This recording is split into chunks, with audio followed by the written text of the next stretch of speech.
Valar Morghulis. Valar Dohaeris. Welcome to Southside Westeros, where we explore the world of Game of Thrones. From the Fist of the First Man to the catacombs of the Red Keep, no secrets will be safe from us. Enter and forever be changed. There is only one God, and his name is Death. And there is only one thing we say to death. Not today. Hello and welcome back to Southside Westeros. I'm D. Paul, your Master of Whispers, and I thank you for joining me again. Today's episode will be part 1 in our series, The House of Baratheon, and we will be talking about the most prominent Baratheon who spent the least amount of time on screen, but provided the largest shadow and an impact that can be felt all the way to the series finale. And we're speaking of Robert Baratheon, the king. Now, King Robert was the 17th ruler of the Seven Kingdoms and the first king of the Baratheon dynasty. Now, he was a great warrior, he was charismatic in his youth, and he took the throne through a conquest in the war that would later be known as Robert's Rebellion, which began when the Prince of Dragonstone, Rhaegar Targaryen, allegedly abducted Robert's betrothed, Lyanna Stark. Now, Rhaegar supposedly killed Rhaegar in the Battle of the Trident. There was a great duel for the ages. Two great warriors, both the best of their houses, coming face to face on the battlefield. A rare occurrence in those days. Most of the leaders stayed back and allowed their houses or their flunkies to fight their battles. But this was the two leaders meeting up. And it likens me to later on in the Battle of the Bastards when Ramsay says, hey, you proposed a one-on-one battle. Let's go ahead and get it in. But we're not going to talk about that. And even this we're going to talk about later in the podcast. But Robert, when the series starts, it starts with him as the king traveling down to King's Landing to meet his friend and brother, Ned Stark. Now, to understand Robert, we got to get into his background. Now, we do primarily focus on the show, but we have to reference the books to give you an idea of what created not only the circumstances, but what created the character itself, the idiosyncrasies, if you will, that make them this person that is presented to you. It gives them the stuff they need to not only move in this archaic world, but to prosper. Now, let's get into Robert's background. Robert was the first son of Steffon Baratheon. And he had two younger brothers, Renly and Stannis, who are prominent later on in the show. Now, his parents died when they were young, when their ship was caught in a storm. Now, poetically or ironically, their home was called Storm's End. And as Robert and Stannis were at the walls of Storm's End, they witnessed their parents' ship break up on the rocks and sink. Now, this alone should kind of give you an idea of what shaped these men's battle acumen, the hardened exterior that they had. Now, Robert, as we'll find out later, his personality was different than his brother Stannis. Stannis, a very stoic, pragmatic man, no joy in this man whatsoever. It's all duty and honor, where Robert got it done, but he absolutely took advantage of all the debauchery that was available in Westeros at the time. And ultimately, this would lead to his end, while Stannis's stance actually would lead to his. So it's very interesting, the Baratheons and what seems to have been a curse on the Baratheons, going back to when Steffon and Kasana, their mother, died in their eyesight. So he inherits this at a young age, but he is fostered by Jon Arryn, the future hand of the king and the head of the House of Arryn. And this was a great house amongst the houses of Westeros. And Eddard Stark, the second son of House Stark, was also fostered by Arryn at the same time. So you have Robert and Eddard, both young men who both experienced tragic beginnings, being brought together under the stewardship of Jon Arryn, who taught them everything they needed to be successful and put them in position to get to where they were. But more importantly, they became brothers. And this was more important to Ned, I feel. I feel Robert, I think Robert didn't like responsibility. And when his parents died, he had a great responsibility to Renly and Stannis. And I feel that while Robert did the big brother tough stuff, I'm going to beat up guys, I'm going to fight a war, I'm going to make people scared of you, no one's going to physically assault you while I'm around. And Stannis wasn't a soft man, but Stannis, I feel, took the responsibility on. And with him taking the responsibility on, Stannis was very serious and had no tolerance for Robert's nightlife and for his inability to focus on the task at hand. So with Ned, even though Ned was a very pragmatic and stoic man, I think he lived vicariously through what Robert Baratheon would do. And that's what the opposite attracts kind of friendship. That's what fed that. And of course, the respect for the warrior in them, because this was a warrior society. So you respected strength because strength kept you alive. So this is what kind of formed this trifecta. The Ned needing a brother after his brothers were murdered. Robert needing someone to look at him just as a regular person and not for things. And being under Jon Arryn, they got the rearing that they needed at the time. While Jon Arryn wasn't an extraordinarily stern man, he did provide that soft male touch that those two needed. And that all led to them being close together. Now, Robert, now we have to think about this. Robert served King Aerys Targaryen, or otherwise known as the Mad King, as the Lord Paramount of the Stormlands. And at that time, Robert was betrothed to Lyanna Stark very early on, Ned's sister. And this would have made them real brothers versus figurative brothers. And at the time of that betrothal, Robert actually beat Richard Lonmouth during the tourney of Harrenhal, leading to this kind of vision of Robert as this unbeatable, brutish character. This led to that. Now, he was a legendary fighter, possibly more legendary in the brothels and bars, and taverns. But when he went to war, Robert Baratheon went to war. So this just led to men being more fearful of him, which would serve him later on.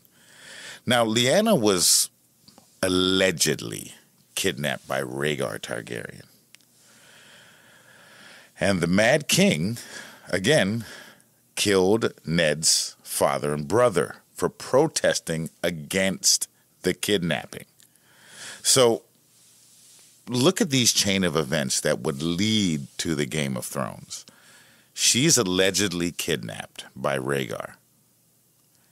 And the Mad King, in protection of his son's, not life, but in protection of his son's right to run roughshod over Westeros, he killed the Warden of the North and one of his sons, for protesting the kidnapping. Now, of course, their deaths are going to spark a massive uprising. And this is led by Robert, Eddard, and Jon Arryn. Now, Lyanna and Aerys died during the Civil War that followed. Both of them perished. And Robert then claims the Iron Throne because he started the war and again supposedly killed Prince Rhaegar personally. Now, the reason why I keep harping on that is because if you go to the book, it said that he used his warhammer, he hit Rhaegar, and then you saw these purple pearls, these purple gems, and purple and red kind of blooded gems fly through the air, and then Rhaegar falls into the water. Now, purple stones, those same stones are representative of another character in Westerosi lore, the Faceless Men. So it has been purported that perhaps that was not Rhaegar that Robert killed that day, but a faceless man, and that Rhaegar actually survived. And this may have been a plot point that would have been brought up later by George R.R. Martin. However, the showrunners did not want to confuse or muddy up the water because you're going to have a kind of Targaryen power vacuum later on when we find out Jon Snow is in fact a Targaryen and the son of Rhaegar and Lyanna. Spoiler alert. But we're going to get to that point very shortly. So, but they both died. And the uprising that led from that got Robert the throne. And Robert also had the best claim to the throne at the time as a result of being related to the Targaryens through his mother. See, this isn't focused on the show. People don't really see that portion of this. So, and it makes the attitude he takes later even worse. And I think that attitude is what burnt him out, because this is your relative. You are related to the Targaryens, who you hate so much.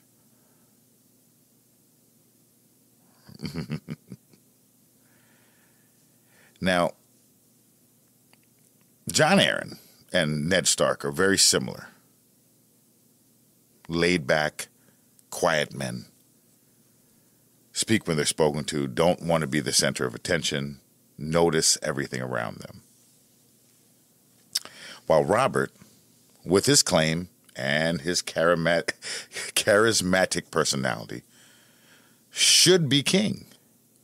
And they stood aside because they're smarter than wanting that position. Now, due to Tywin Lannister's brutal sack of King's Landing and what Clegane did to Elia Martell and her 2 children,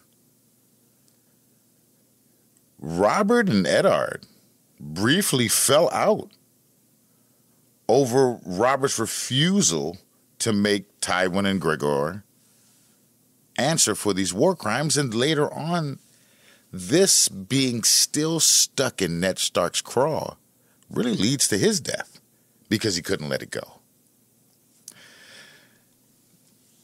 Now, Robert is devastated by Lyanna's death, and this is what I feel we missed. When you outwardly look at a Robert Baratheon, you see he's drinking and whoring and cursing and treating people horribly and everything. You say, well, he's just a character of excess, a creature of gluttony. But I don't see this. I see a severely sad and depressed man. And they do touch on it. They touch on it in the first show where he's been riding for a month, and he immediately wants to go to the crypt to pay his respects. But I think the viewer forgets that in the whole Game of Thrones thing. They forget that this is the driving force behind him.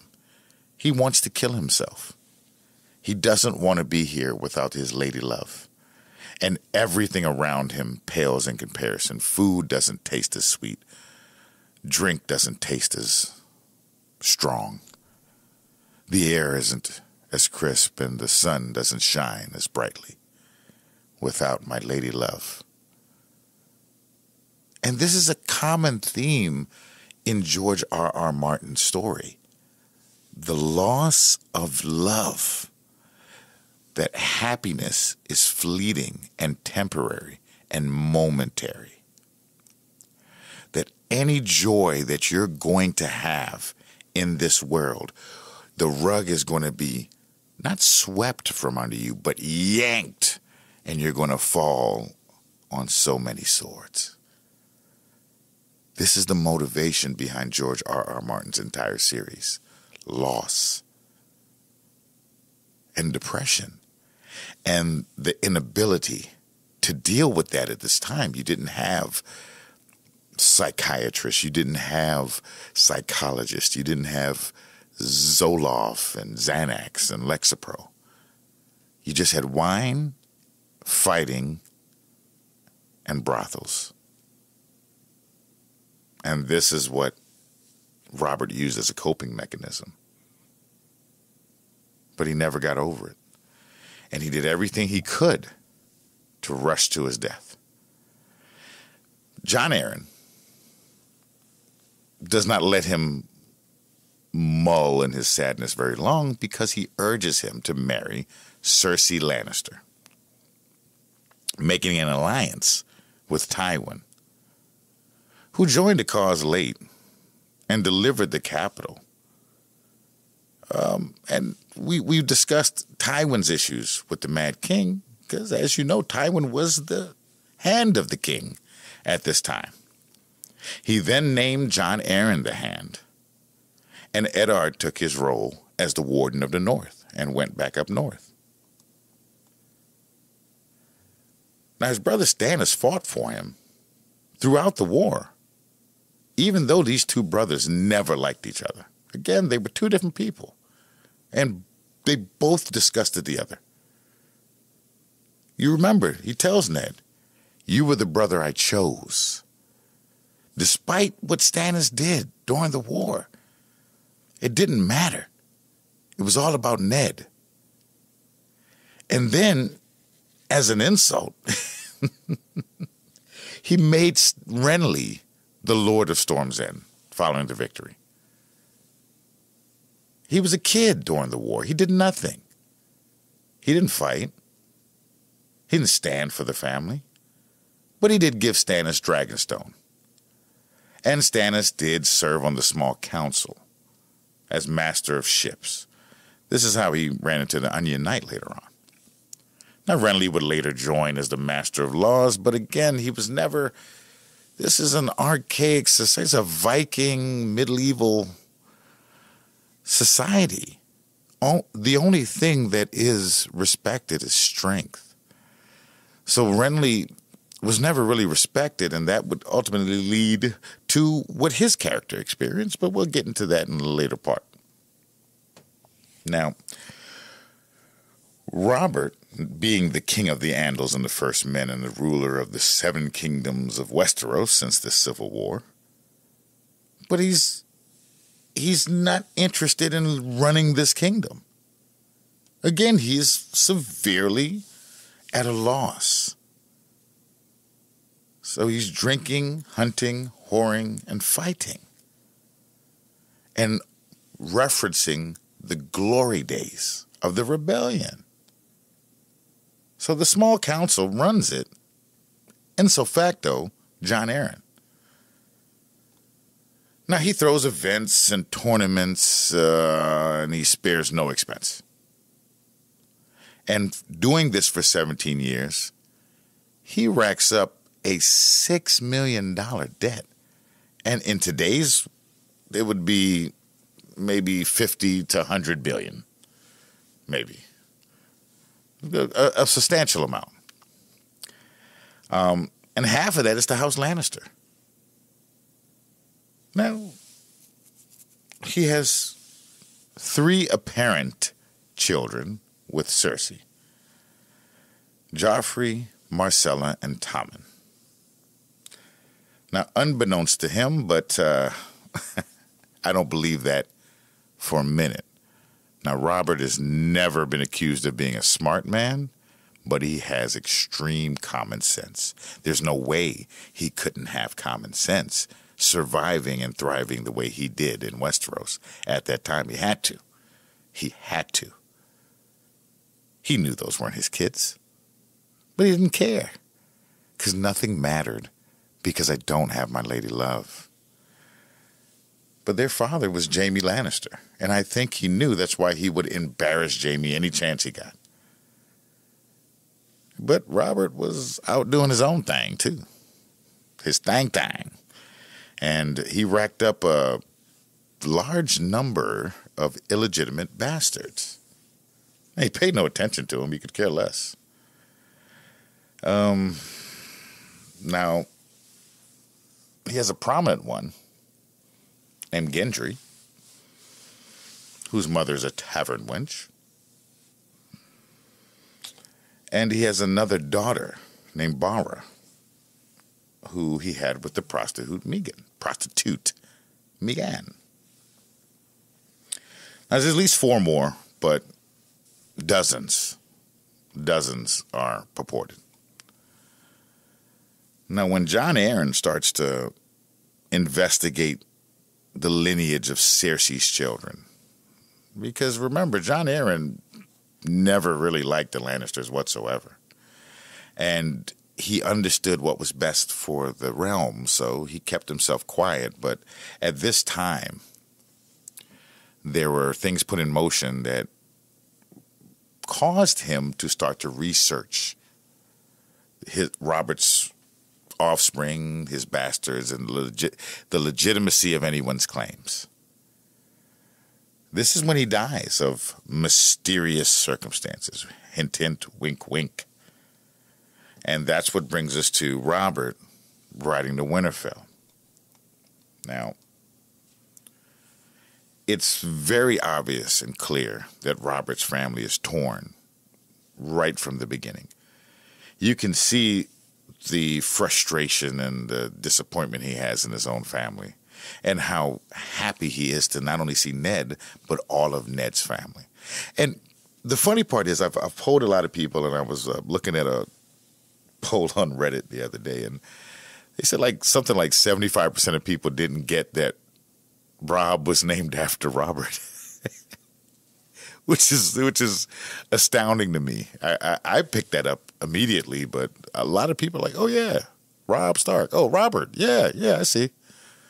Just simply calling him Robb and referring to Robert as Robert, that makes all the difference in the world.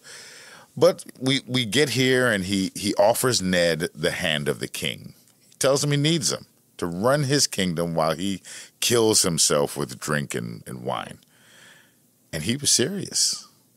Robert was dead serious. And he knows he's forcing Ned. He knows this. He understands that I'm making you do something that you don't want to do, and that's counterproductive, but it really doesn't matter because I need you. This is for the greater good. I know I'm not going to be here longer, and hopefully you can transition the realm best way you can. Now, he respects this man more so than anyone in Westeros. I think the only person he could respect more than Ned was Jon Arryn, who was the father that he always wanted. So Ned Stark is the only person I respect in the least. So I need this person around me because everyone else I would rather yell and spit on them. So he heads back down to King's Landing. Now, of course, some things happen in King's Landing, but we're just going to stick to Robert. We'll get into those later when we get into Cersei and Jaime, but let's just stick to what happens with Robert. So Robert, before he leaves King's Landing, he proposes that Sansa marry Joffrey. Their houses are now connected, and now Ned would have to be down there to watch his daughter. Robert's not stupid. Ned doesn't want this to happen. Ned, being the man he is, knows exactly what's going on, but he has to do his duty. So they depart Winterfell, and you see them having a break. And this is when the subject of Daenerys comes up, Khal Drogo, and the Dothraki. And Robert, still being full of rage and depression, unresolved suffering, wants her dead, wants every Targaryen dead, which Ned says it makes absolutely no sense. Leave her alone. And watch this. At this moment is when everything went left. If Robert would have listened to Ned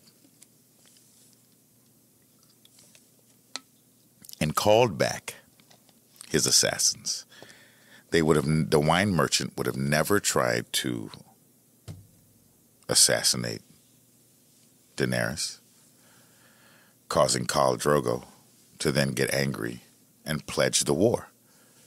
They never would have crossed the sea, as Ned said, because Khal Drogo would have stayed alive, they would have kept going, and she would have fallen into her role as the Khaleesi. But it was that moment when Robert, still burdened with the incredible loss and sorrow from losing Lyanna, made the mistake that led to Drogon firing up King's Landing. Right here. If you pull Ned Stark for his counsel, you pull him away from everything he loves, yank him away from his life and pull him down to Winterfell, and the first time you ask his counsel, you ignore it. You ignore it, Robert. And it caused the events that led to the end of the show. Now, again, we're going to get into only what happened with Robert. The other things that happened on the King's Road, I'm going to, between Joffrey and Nymeria and Arya, we're not going to get into that right now because that's going to be brought up in a later podcast in regards to Joffrey. So we're going to kind of jump past that. So don't bite my head off. We're going to jump past that, and we're going to just kind of get into the return to King's Landing. So he returns to King's Landing, and he's back in full swing, just insulting people, jumping all down Lannisters. He just enjoys just torturing that poor boy, sending him out to find a fantasy breastplate stretcher and making Jaime sit outside his office while he sleeps with prostitutes. He's humiliating to anything Lannister. So, and the only joy you kind of see, other than when he talks with Ned, is when he swaps war stories with Sir Barristan Selmy, who has been by his side since he, took over. Now, again, these two are not war buddies, and he doesn't really respect him, per se. He respects his ability, because he can cut down 5 men like it's nothing. But they were on the other sides of the war. Barristan Selmy killed quite a few of Robert's buddies. So to have him there, but he does respect his skills and the way and the manner in which this man is. So you see pockets of respect and humanism from Robert throughout the first season, but for the most part, he's who he is. He is your just quintessential medieval king. Mark Addy did a great job in conveying that to you and showing that. Now, unfortunately, he does make the call to have the wolf killed, and this creates a divide between Ned and his daughter that later on is exploited by Cersei. But you kind of jump around after this. So Robert, again, can't let go of the Daenerys thing. Finds out about her being pregnant, and that's when he sends the assassins to get not only her, but Viserys as well. Again, Ned disagrees with the decision and resigns as the Hand. Resigns. Now, Robert, later on, talks to Cersei. Now, up until this point, all of their interaction is sniping, disrespect, and the occasional smack to the face. And Cersei counsels him whether it was wise to lose Ned. And they discuss their marriage. And Robert tells Cersei, I never loved you. I only loved Lyanna. And he has a very transparent moment where he says, I can't even remember her face.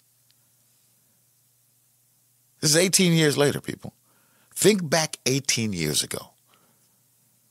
Are any moments from 18 years ago or more still burned into your memory? So the emotion of that loss is still burned in, but everything happy about it has faded away through time, through gallons of wine and dozens of harlots. So the thing that you miss and you love the most, you can't even picture it. And this is medieval.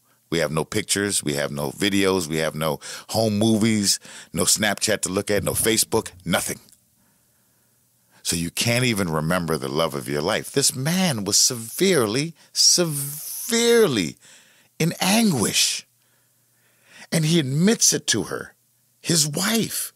And Cersei never loved him. So this is really just a reflection on wasted time. What could have been and what never was. So this moment passes very quickly, but it was an important moment. And again, he sends the troops to go after Daenerys. Now, Robert then sets up a hunting trip.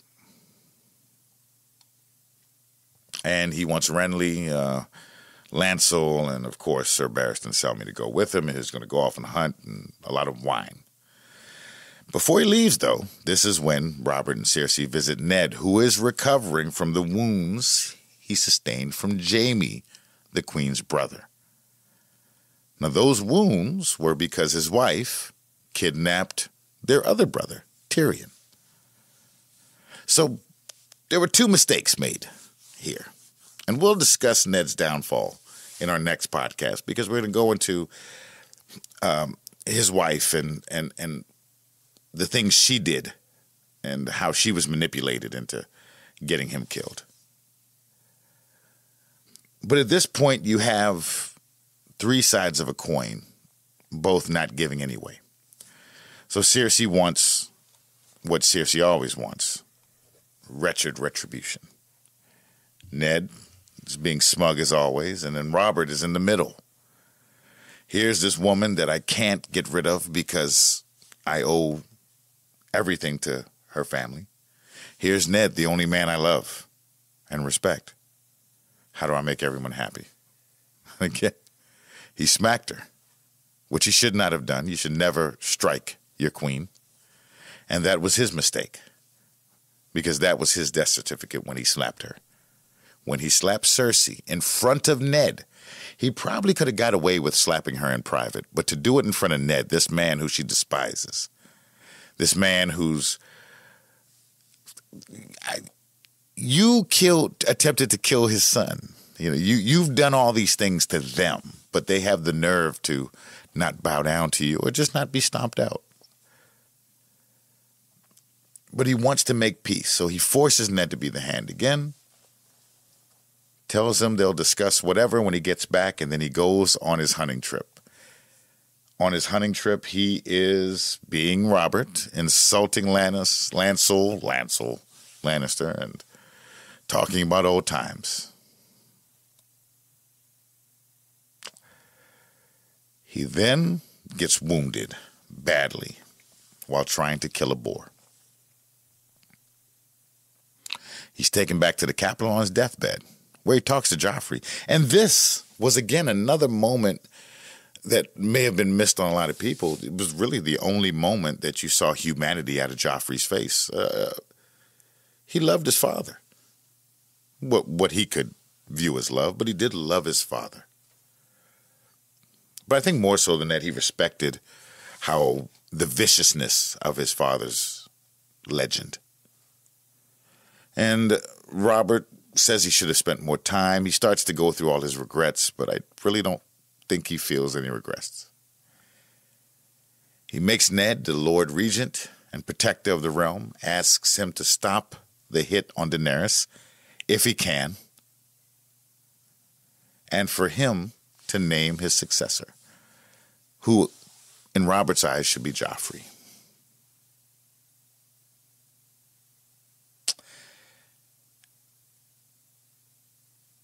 And at this time, Ned knows that that's not your son. But he's not going to tell a dying Robert that, because Ned is losing his brother as well.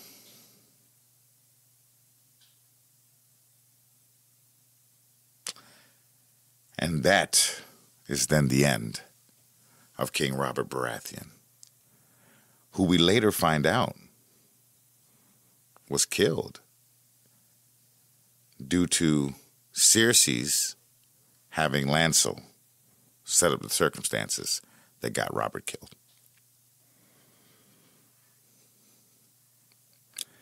And that was the end of a great character on the show.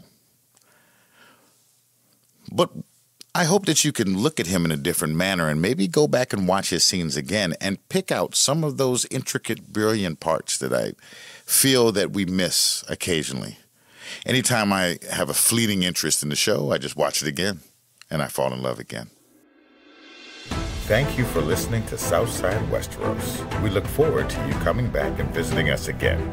If you want to email us, you can reach us at southsidewesteros@gmail.com. You can also reach us at Southside Westeros at both Instagram, Facebook, and Twitch.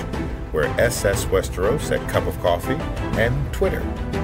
If you want to donate to the program to keep getting this great content, please donate to our Patreon or our Cash App. Both are Southside Westeros. Valadoharas. And may the Mother bring 7 blessings to you all.